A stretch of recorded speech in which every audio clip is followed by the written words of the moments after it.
Hey everyone, Meinke here from MLive&apos, joined by Justin Rogers. We are, as you can see, in beautiful and scenic Indianapolis, where the snow has been pelting us for a number of hours now, next door to Lucas Oil Stadium, where the combine is going on. We just got kicked out, hence the impromptu digs. Yeah. But big day for the Lions and their interests at the combine. Talked to Bob Quinn today. He made his first and only public appearance, and then the offensive line was on full display today, both with team interviews, doing media interviews, and they'll start their drills tomorrow. Justin, what was your big takeaway from day one at the combine? Quinn talked for 15 minutes, said about 30 seconds worth of worthwhile information. Yeah, he made noises, and I'm pretty sure there were words, but I didn't. Yeah. I didn't really get anything from what what they were supposed to mean. I spent a lot more time focusing on the words of people that have been around Quinn professionally, different GMs that have worked with him, Jason Licht in Tampa Bay, John, I don't know, I can't remember his name, Tennessee's new GM, I apologize, but and then also Kyle O'Brien, director of player personnel, did an interview with the team's website today, and so I kind of took bits and pieces from all that, and what I realized is the Lions are really focusing not just on players, great players, but locker room chemistry, and guys that put the team in front of the individual. And so listening to all the information as I went to the players, I was focused on the way they answered questions and how they would fit. And I think, talking to both offensive linemen and running backs today, those were the two positions that were available. A couple of quarterbacks. Yeah, I don't know who they were, but, I tried to listen how they fit, and I found and identified guys from the first round to undrafted free agent. I think you did the same, and what we know about the Lions, what they need, and what they're looking for in players. And, some of those players you talked to. Yeah, a few, and the Lions, it seems, have scheduled quite a few interviews with offensive linemen, particularly tackles. Don't read too much into that. That's the most common mistake I think fans make, or people make who aren't familiar with the combine. Lots of teams talk to lots and lots and lots of players. It's homework, and a lot of times everybody talks to everybody. Right. It's you sometimes talk to players you don't even want. You're just trying to cross them off your list and do your homework. Sure. And sometimes you don't talk to a player because you don't want to maybe give away that you're interested in him. And other times, like the Lions haven't talked to Willie Beavers, the really good offensive tackle from Western Michigan. Should be an earlier on draft pick, I think.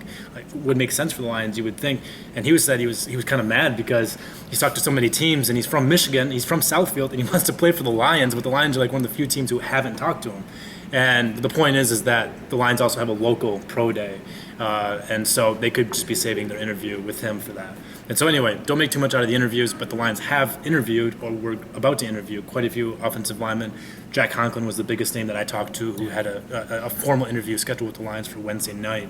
And I think, you can poke some holes in his game, I think, but I do think he makes sense for the Lions because he is in that that 13 to 20 or so range. Lions are obviously sitting at 16, and he played left tackle. He's an All-American left tackle at Michigan State, so he's got that experience. So Lions are returning Riley Reif next year. Bob Quinn made that announcement today, but the position is uncertain. And so if you Reif could play left or right side, which means if you draft a guy like Conklin, he could play left tackle for you. Or many talent evaluators, they project him at right tackle because of maybe his size, his speed or lack thereof, and also he's such a good run blocker that maybe that's the best position for him, or at least to start his pro career. Yeah, I talked to a guy that probably won't be there when the Lions are picking, and that's Ronnie Stanley from Notre Dame. Probably won't be. Interesting guy. Came across as extremely intelligent. What was interesting is he was really in a defensive mood, wanting to defend how much he loved football. It was clearly something that was bothering him. He'd heard it somewhere, and he just kept hammering home the point. I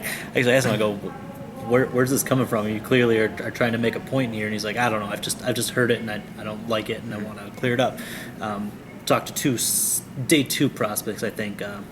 Taylor Decker from Ohio State and Jason Spriggs from Indiana. Two Big Ten guys who, Decker's probably late first, early second round guy.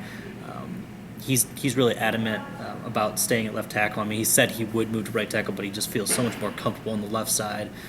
Spriggs, excellent pass blocker, very athletic. I think he's going to rip up the combine. I think he's going to be the guy that leads, like in the vertical jump and the 40-yard dash. And you don't think about those characteristics as important for offensive linemen, but you look at Armstead, the New Orleans Saints offensive lineman a few years ago, just tore up the combine, and then suddenly that guy's a first rounder out of nowhere. So look for Spriggs maybe to rocket up the boards after this week.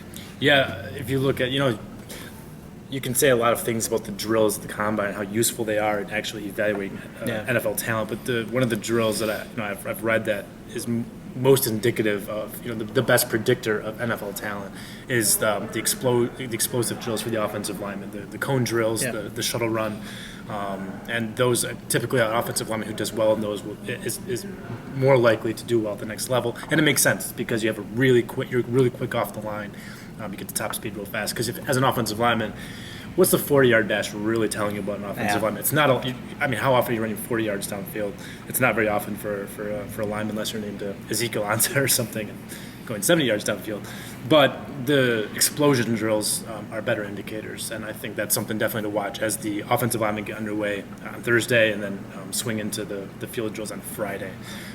Anything else from Bob Quinn jump out to you? I know he mentioned Calvin Johnson, and there's a non-update there in terms of his status, but I thought it was interesting. A lot of non-updates on Calvin Johnson. I did think it was interesting that Quinn said that there's been no dialogue, whether externally or even internally, about what to do with the contract should Calvin retire or come back. And I just think that's another sign hinting toward they're embracing the fact that he's retiring. I agree. They're not embracing, but braced for it. Right, and I agree. That was my takeaway, because if you think he's coming back, it's your obligation to talk about a guy and his contract when he has a $24 million cap hit. He has the league's top cap hit among receivers for the next 4 years. You have to. That's your obligation as a GM. The fact they're not talking about it, to me, if anything, maybe we're reading too much into this, but if anything, it just is it's a signal to me that the Lions are prepared to play without Calvin Johnson. Yeah, it doesn't really mesh with what he said at the Senior Bowl. They have a plan A and a plan B for. Yes, Calvin Johnson's playing another year. No, he's not playing another year. They have enough cap space to do all kinds of things. They have $33 million currently at the $155 million cap estimate. If Calvin retires suddenly, that balloons to $40+ million. But you want to know, do you spend some money on a wide receiver or spend a high draft pick on a wide receiver or not? This can't drag on forever.